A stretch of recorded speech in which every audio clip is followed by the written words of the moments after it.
बिस्मिल्लाहिर्रहमानिर्रहीम। अल्लाहुम्मा सल्ली अला मुहम्मदिन व आले मोहम्मद।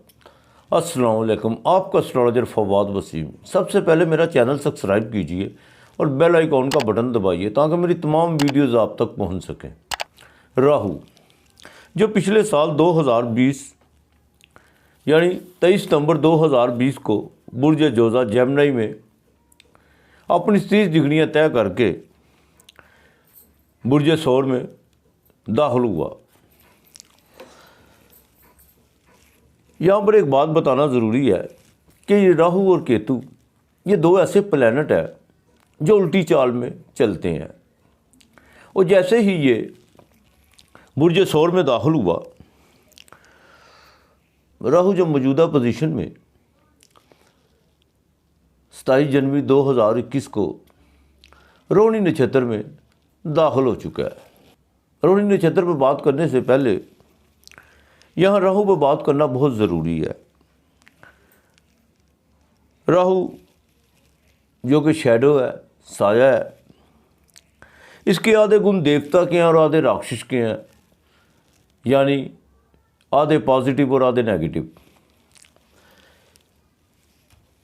इसको बाकायदा बुर्ज जोज़ा में यानी जेमिनी में शरफ होता है, लेकिन बाज़ साहिब इल्म लोगों का ये भी मानना है कि इसे शरफ जोन सा बुर्ज सौर में भी होता है।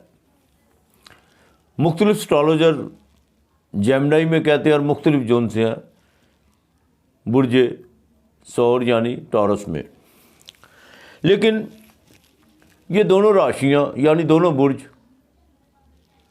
इसके ख़ास मित्र हैं, दोस्त हैं। टॉरस जिसका मालिक ज़ोर है, जो ज़ोडियक में दूसरा घर है, मटीरियलिस्ट का घर।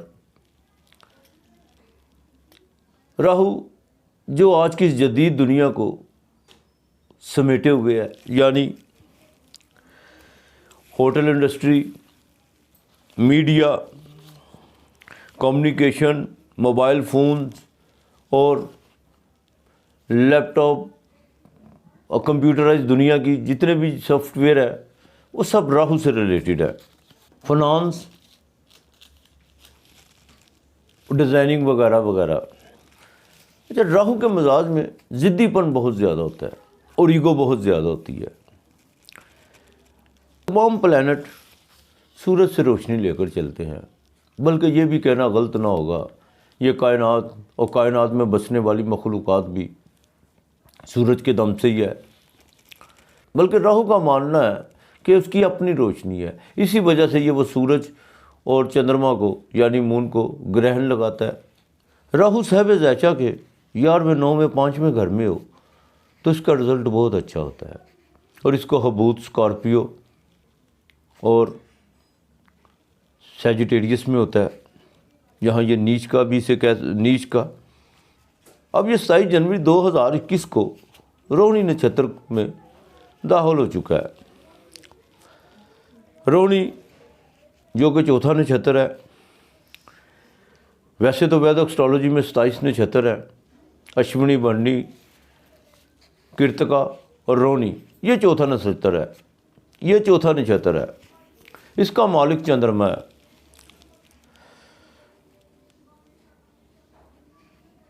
और ये चंद्रमा का बड़ा प्यारा नक्षत्र है। वैदिक एस्ट्रोलॉजी में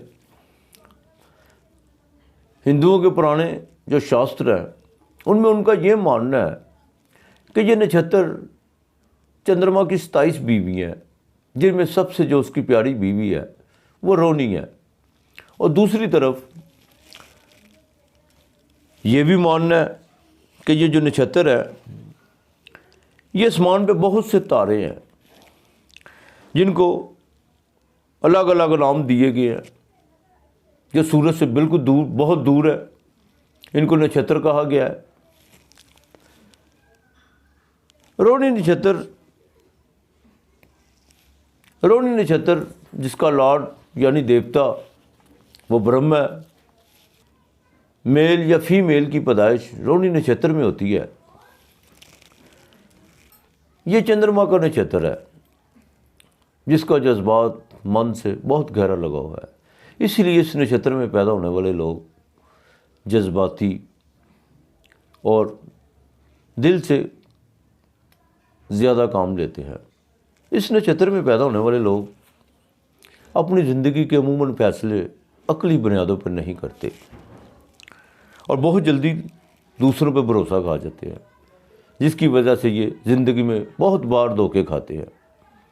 ये ज़्यादा जज्बात से काम लेते हैं। राहु जो 27 जनवरी 2021 से लेकर 15 अक्टूबर 2021 तक रोहिणी नक्षत्र में ही रहेगा। इसका रोहिणी नक्षत्र में गोचर यानी फल रिजल्ट बहुत अच्छा है। जो लोग hotel industries, mobile phone, travel agent, communication, media, सहाफ़ी हज़रात से रिलेटेड है, उनको ये बहुत ज़्यादा फ़ायदा देगा। और जैसे ही इसका इस नक्षत्र में गोचर शुरू होगा और जिनकी पैदाइश में राहु बुर्ज सौर में और रोहिणी नक्षत्र में है, उनके लिए ख़ास एहतियात की ज़रूरत है कि वो अपनी अक्ल से ज़्यादा काम लें। राहु का मजाज है वो ज़िद्दी और उसमें ईगो बहुत ज़्यादा होती है और इसी वजह से वो अपनी अक्ल खो बैठता है।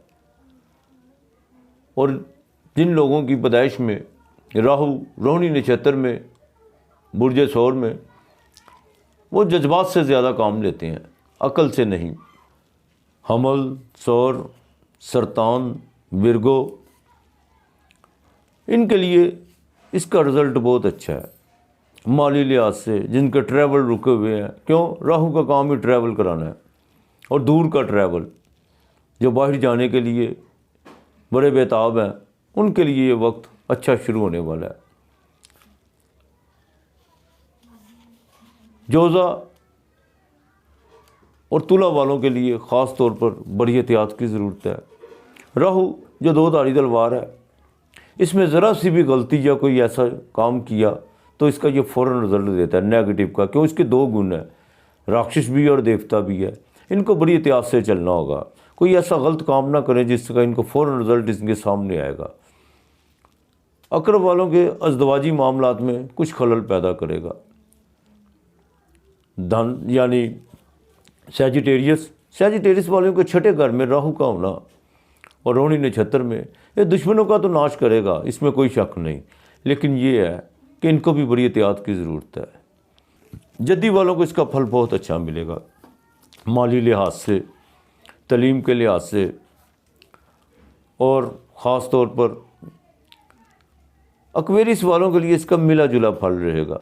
पाइसेस वालों के लिए इसका फल बहुत अच्छा रहेगा, ख़ास तौर पर उन लोगों के लिए जो मीडिया, सहाफ़त और जिनका कम्युनिकेशन का काम है, उनको ये 5 अक्टूबर 2021 तक बहुत अच्छा फल देगा। और जिन बुर्जों को इसका मिला जुला फल है, उनको चाहिए कि काले भुने हुए चने लें हफ्ते वाले दिन, उसमें थोड़े से सिक्के डाल के वो बच्चों में तकसीम करें। और जिनको राहु बहुत अच्छा है, यानी पहले 11वें, 9वें, 5वें, उनको इसका भरपूर लाभ उठाना चाहिए, बजाय इसके कि इंतज़ार करें। हाँ, बिल्कुल इसका जो है ना लाभ उठाना चाहिए। अपना और अपने प्यारों का ख्याल रखिएगा, अपने इर्द गिर्द का माहौल साफ़ रखिएगा। खुदा हम सब का हामी नासर रहे, बल्कि तमाम बनी नौ इंसान पर अपनी रहमत करे, वो बड़ा कारसाज है। आज इतना ही, खुदा हाफिज़।